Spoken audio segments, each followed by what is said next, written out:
Hi, in this video I want to explain to you how you can make change work simple. A lot of times when working with clients, particularly if you're new to hypnosis or NLP, it can be very overwhelming to know what to do when you're working with a client. And when I teach my students, and certainly when I do mentoring, one of the things I like to do is to simplify it so that you really know what you're doing and why you're doing it.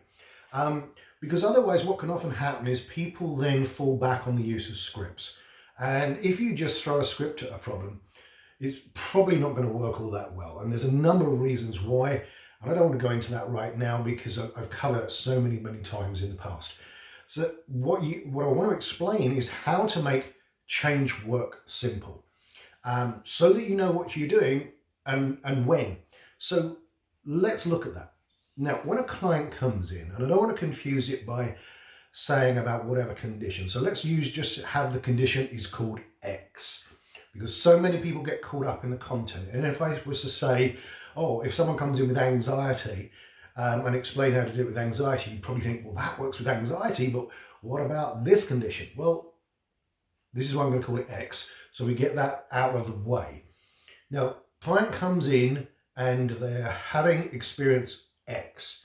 Now, first thing to understand is X is not happening all the time. Even if someone comes in and says, and you say, what's the problem? And they say, I'm Xing. And you go, okay, when and where do you do that? And they go, I'm Xing all the time. That's really not the case. There can be times during the course of the day where they're not thinking about Xing at all. And so what happens is the problem occurs in certain contexts. And what we need to do as the therapist is to find out first, what is the context? So first step is, what is the context in which this happens? So how we're going to do that is we're going to ask them. We're going to say, okay, so you're Xing all the time? Yes. Okay, great. When was the last time that you were really Xing badly? And they might say, well, actually it was the weekend. You go, great, tell me what was happening. Well, I was round wherever, mum and dad's house, in a cafe, walking down the street, whatever, and then suddenly I started to feel X. So what we want to do is to take them back into that experience. Okay, so it's Saturday and you're in that situation. What happens next? And then what we want to do is to make sure that when they're describing the problem, that they're describing it from an associated point of view. Now, what do I mean by that? I mean that when they're talking about it, they're not using past tense verbs, they're using present tense. So, for example, if they say, well, I was round my mum and dad's house and then my mum left the room and my dad said X to me, that's dissociated. They're talking in past tense. But if they say, okay, well, I'm round my mum and dad's house and I'm talking to my mum and dad, and then my mum leaves the room and my dad looks at me, and now we're in present tense. So this is where we want to get them first. We want to get them associated into the negative feeling. So the first step is to define the context, and then we want to find the trigger. These are the first two things we want to find, the context and the trigger. And what is the trigger? Well, from an NLP perspective, every problem has a trigger. And it's typically, from an NLP perspective, it's called a synesthesia, that there's some particular trigger which is either going to be visual, internal or external, auditory, internal or external, or it could be kinesthetic, touch. So for example, that trigger is going to be either visually external to them. So maybe they see an expression on the person's face, they see the dog, they see the spider. So it could be visual external, or it could be visual internal, that they could make a picture in their mind of the last time they were in that situation and suddenly they felt bad. So it could be visual internal, or it could be auditory external. So what would that be? That would be maybe the sound of something, or the tone of someone's voice or the words that that person says. So someone might say something to you in a certain way, or maybe they hear a sound of a gunshot or the sound of something, and suddenly they feel terrible. So it could be auditory external. It could be auditory internal. In other words, their self-dialogue. What are they saying to themselves? They might walk into a certain situation and go, oh my God, I'm going to die, or something like that.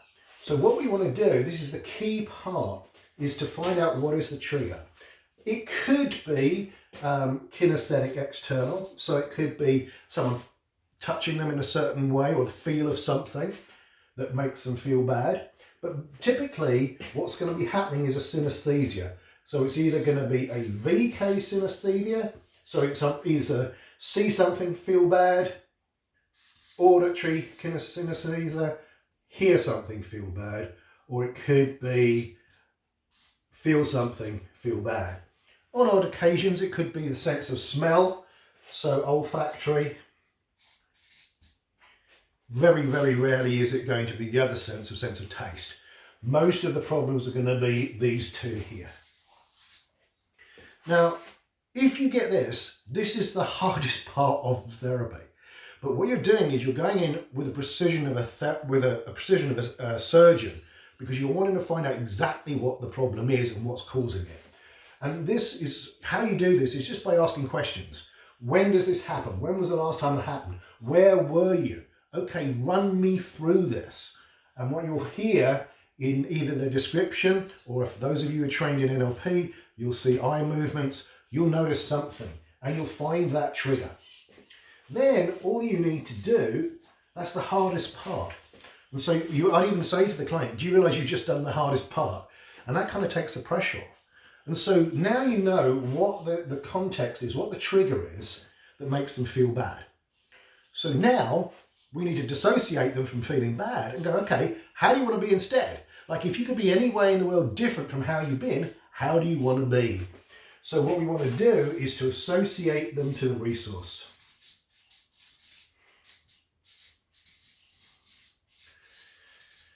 In other words, what is the state that if they were to go into that state, that resourceful physiological state, if they were in that state, what state would they need to be in that would make it impossible for them to feel bad in that context?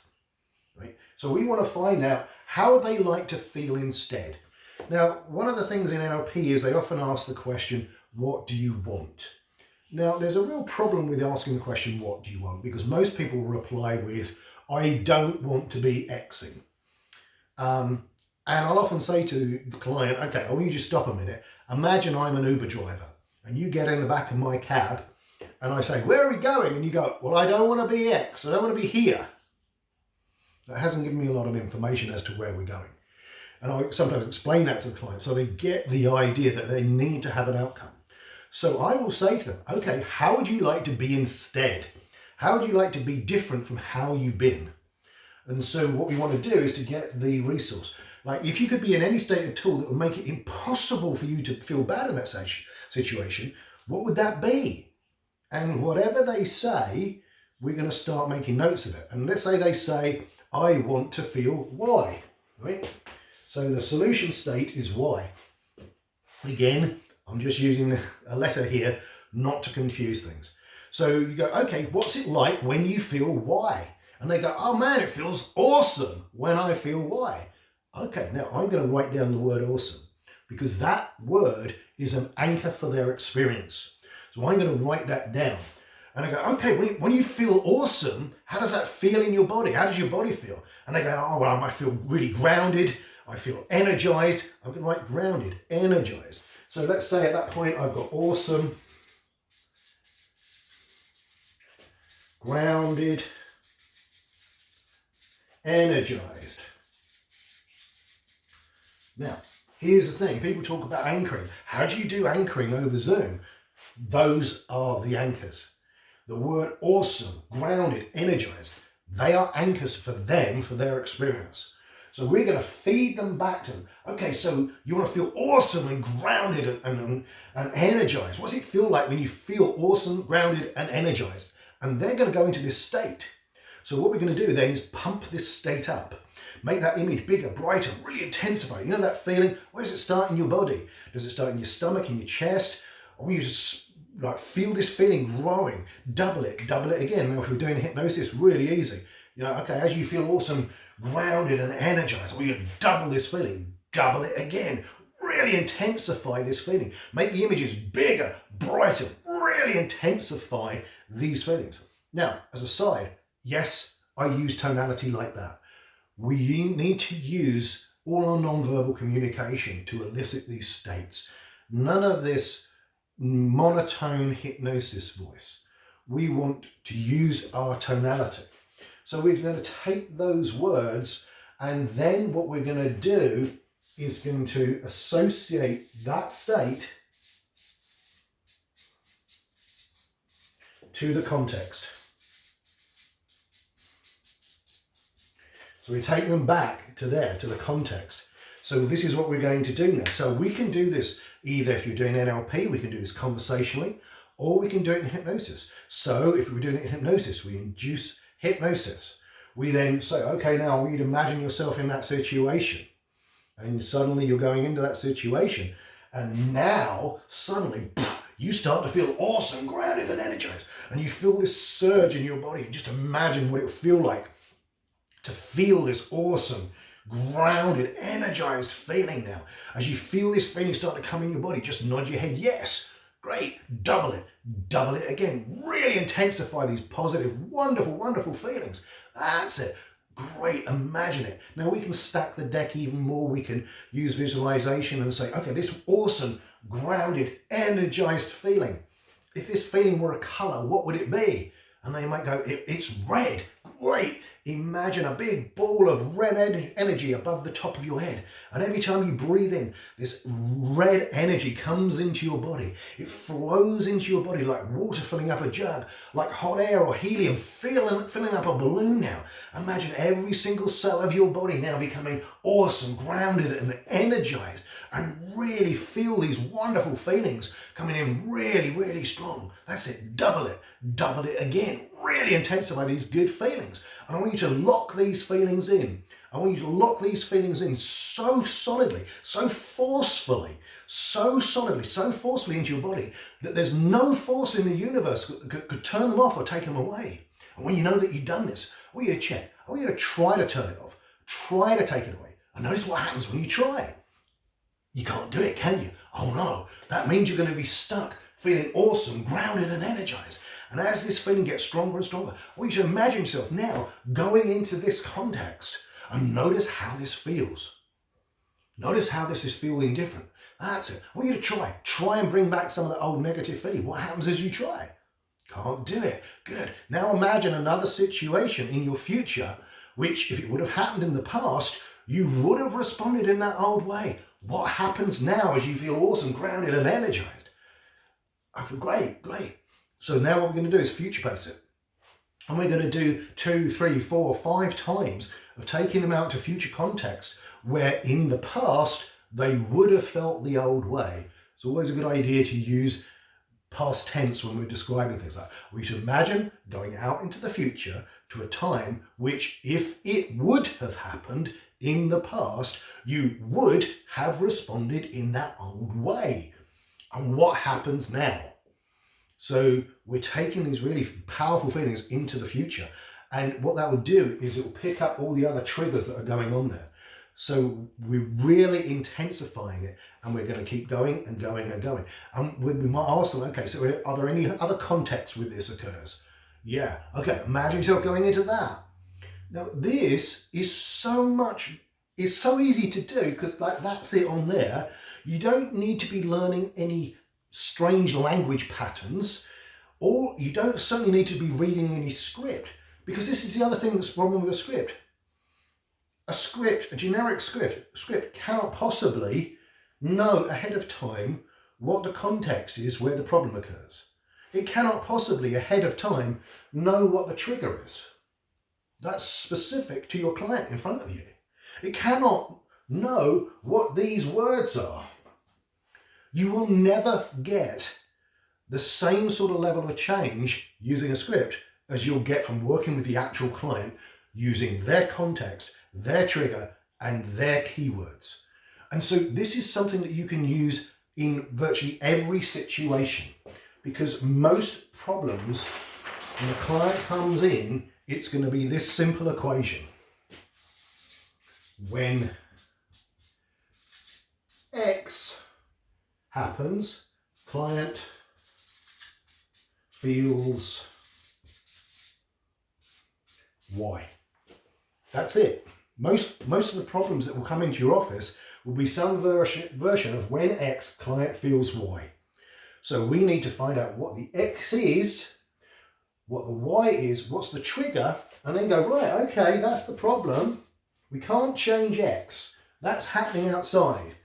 What we need to do is to change the response. So anything that's not Y, so we want to associate them to not Y. Make that state really powerful and then bring it to X and keep bringing it there and reinforcing it. When you get this in your head and you understand this is really what we're doing with therapy, then you don't need no new technique. Then you don't need a new script, and you don't need a new protocol every time someone comes in, because it's all going to be some variation of this. So I hope this makes some sense to you. And you can do this in or out of hypnosis. You can do this one-on-one with your client, or you can do it over Zoom. It's so simple when you start thinking like this, that there is just, when the client comes in, there's going to be some problem that when that X happens, they're going to feel Y.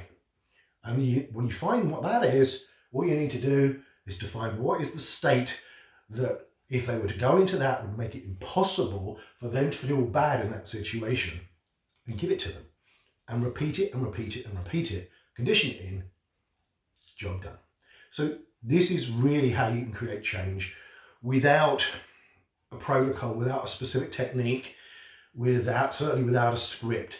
And it doesn't matter what sort of client comes in, you pretty much know what to do when. So hope this makes sense. Have a go through it a couple of times if you're a little bit confused at the moment. Run through it a couple of times. It's really simple. When you get this in your head, it's so much simpler to work with clients like this.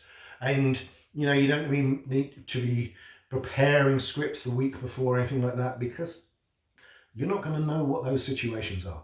So it's so much better to be working live with a client one-on-one, and then you can create powerful change. So have some fun with this. Now, if you like this video, remember to like and subscribe. And if you haven't already, go and check out the membership section. I've got well over 100 videos in there that are really advanced level videos going into all sorts of things for a really low monthly price. So have a look at those, because they're really, there's so much information in there. So have some fun.